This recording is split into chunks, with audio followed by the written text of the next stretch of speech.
میرے نبی کریم صلی اللہ علیہ وسلم نے فرمایا جو عورت بن سور کے بازار جائے، اب تو خیر بیبیاں برقع پہن کے جاتی، برقعے پہ بھی کڑھائی کی ہے، برقعے پہ بھی کام کرایا، برقعے پہ جو کام اور نقش نگاری ہوئی ہے وہ 10,000 کی ہے۔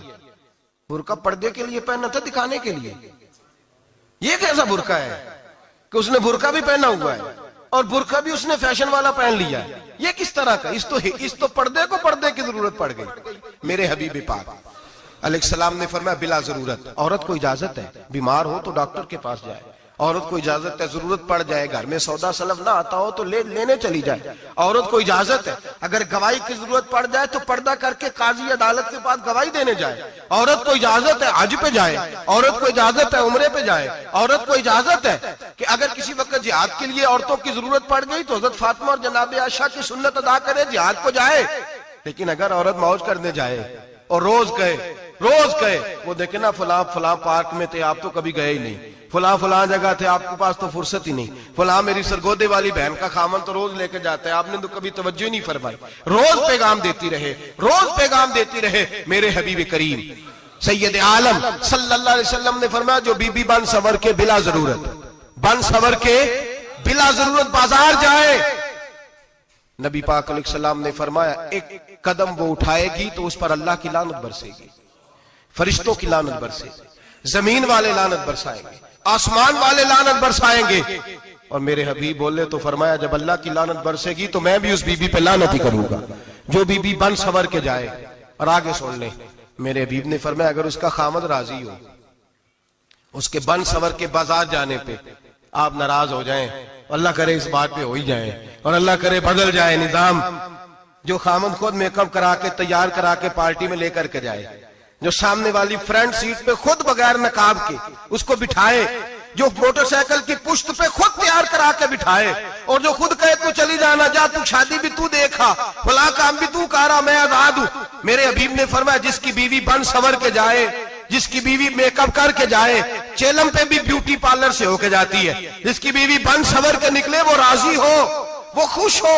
بعض ایسے منع کرتے ہیں، ناراض ہوتے ہیں، وہ گناہ صرف عورت کے ذمے ہے، لیکن اگر عورت بن سور کے نکل رہی ہے اور خامد راضی ہے، وہ کہتا ہے ہاں ہم ماڈرن ہیں، ہم جدید دور کے ہیں، ہاں جدت اسی کا نام ہے، ہاں پھر لوگوں کو پتا کیسے چلے گا ہمارے پاس پیسے ہیں، کیسے پتا چلے گا کہ 3 گاڑیاں ایک ابا جی کے پاس ہے، ایک بیٹی کے پاس ہے، ایک بیوی کے پاس ہے، کیسے پتا چلے گا کہ ہم بہت تعلقات والے ہیں، ابا جی فلاں شادی پہ، بیٹی فلاں گھر میں اور بیوی فلاں گھر چلی گئی، ہمارے تعلقات زیادہ ہیں اس لیے ہمیں زیادہ جانا پڑتا ہے۔ میرے حبیب کریم علیہ السلام نے فرمایا عورت بن سور کے جائے، خامد راضی ہو، وہ جتنے قدم اٹھائے گی اتنے ہی اپنے خامد کے لیے جہنم میں مکان تعمیر کرے گی۔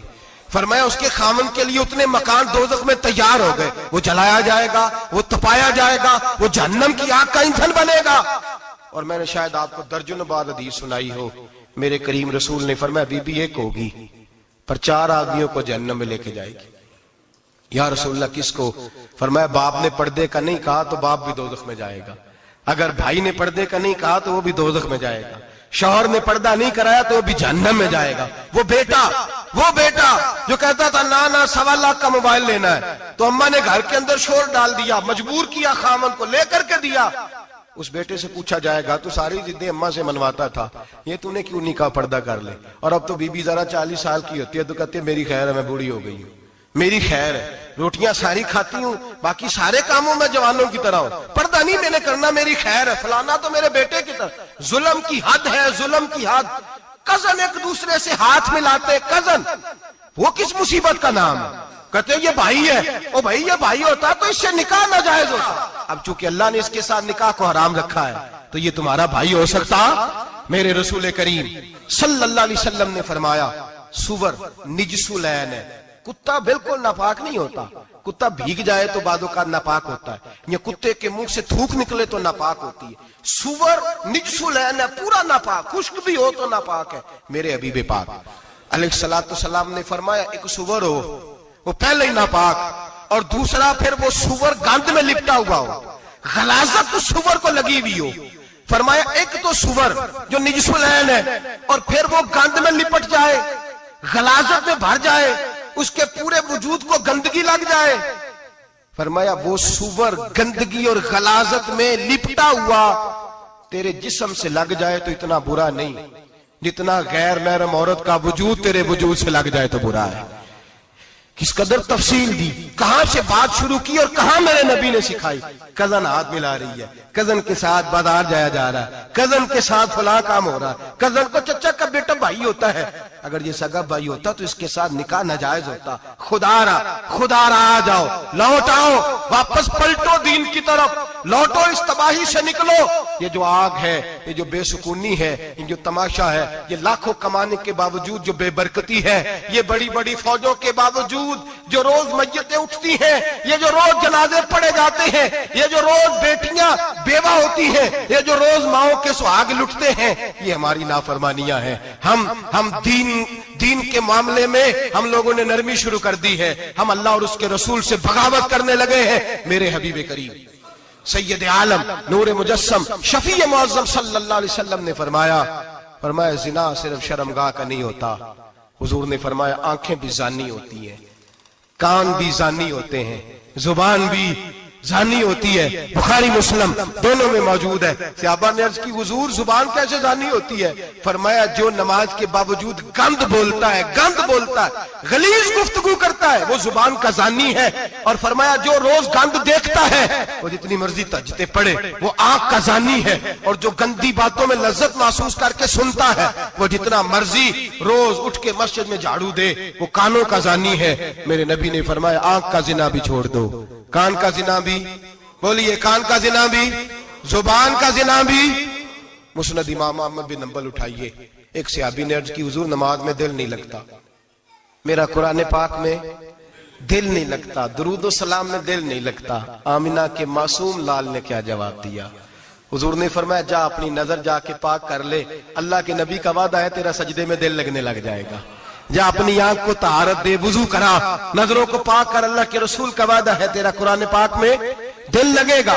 جا کے اپنی نظر کو پاک کر, وعدہ ہے تیری زبان پہ درود و سلام جاری ہو جائے گا, اللہ کا ذکر جاری ہو جائے گا. میرے بھائیوں, عورت کا پردہ, عورت کا حجاب دین میں اسی طرح فرض ہے جس طرح نماز فرض, جس طرح روزہ فرض ہے, جس طرح زکوٰۃ فرض ہے, اسی طرح عورت کا پردہ بھی فرض ہے. اگر کسی گھر میں عورت پردہ نہیں کرتی, اس گھر کے مکین سارے اللہ کے حضور جواب دے ہیں. میرے حبیب کریم علیہ السلام نے جس عورت کو پسند کیا, جس عورت کی تعریف کی, جس عورت کی بابت میرے نبی نے ارشاد فرمایا, وہ بڑے خوبصورت لفظ ہیں, صاحب احکام القرآن نے لکھے ہیں. میرے حبیب پاک نے صحابہ کی محفل سجائی, مجمع کھچا کھچ مسجد بھر گئی. حضور نے فرمایا بول کے بتاؤ خیر النساء کون سی ہے, عورتوں میں سب سے اچھی بی بی کون سی ہے, بول کر کے بتاؤ. حضرت صدیق اکبر سے لے کر مولا علی تک, حضرت علی سے لے کر جناب بلال تک, حضرت سلمان فارسی سے لے کر عبداللہ مزنی تک بھرا پڑا ہے مجمع.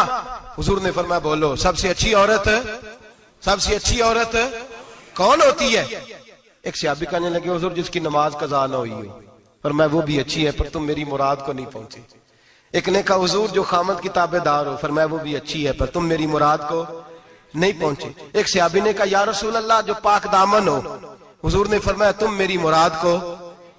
حضرت علی فرماتے ہیں جب سب کے جواب غلط ہو گئے تو میں, قد میرا چھوٹا تھا, میں پیچھے بیٹھا تھا, میں گردن جھکا کے پیچھے سے نکل گیا. سیدہ طیبہ طاہرہ حضرت فاطمہ الزہرا رضی اللہ تعالی فرماتے ہیں بی بی صاحب کے پاس پہنچا. میں نے کہا فاطمہ حضور نے سوال کیا ہے. تو حضرت فاطمہ بھی گویا مسکرا کے کہنے لگی علم کے شہر کے دروازے تو آپ ہی ہیں, تو آپ یہاں آ گئے. کہا حضور نے سوال کیا ہے اور مجھ سے لے کر ابو بکر عمر عثمان غنی تمام کو کسی کو جواب نہیں آیا. حضور نے پوچھا بہترین عورت کون ہوتی ہے, بہترین خیر النساء, بہترین بی بی کون ہوتی ہے؟ تو حضرت سیدہ فاطمہ کہنے لگی علی بڑی سادی سی بات تھی, سمجھ نہیں آئی. کہ فاطمہ بتلا دو اتنی سادی ہے. تو حضرت فاطمہ کہنے لگی سب سے بہترین عورت وہ ہوتی ہے نہ کبھی غیر محرم نے وہ بی بی دیکھی ہو. اگلے جملے بھی یاد رکھنے, نہ کبھی غیر محرم نے وہ بی بی دیکھی ہو, اور فرمایا نہ اس بی بی نے کبھی کوئی غیر محرم دیکھا ہو.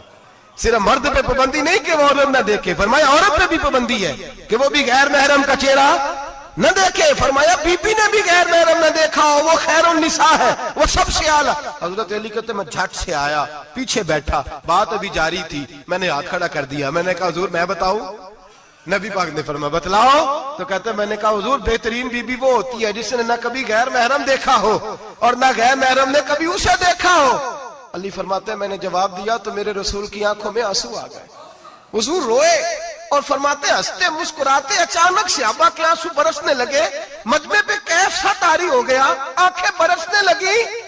ہم لوگ حضور کے رونے پر سکتے میں آ گئے. نظر اٹھائی تو جواب تو میں نے دیا تھا, تعریف میری ہونی چاہیے تھی, شاباش مجھے ملنی چاہیے تھی. میرے حبیب نے رو کے آنسو پوچھ کے فرمایا میں تمہیں کہتا نہیں الفاطمہ تو بدعۃ منی, فاطمہ واقعی میرے جگر کا ٹکڑا ہے, فاطمہ میرے وجود کا حصہ ہے, میں تمہیں کہتا نہیں رہتا. کہا فاطمہ میرے جگر کا ٹکڑا ہے. حضرت علی فرماتے ہیں صحابہ میری طرف دیکھنے لگے اور کہنے لگے علی جواب تو دے, شاباش بی بی صاحبہ کو ملے. تو کہتے ہیں میں نے کہا حضور روئے ہیں تو آنسو میرے بھی چھلک ہی پڑے ہیں. فرمانے لگے لفظ میرے ہیں پر سوچ اس بیٹی کے ہے جس کی تربیت محمد عربی نے فرمائی ہے.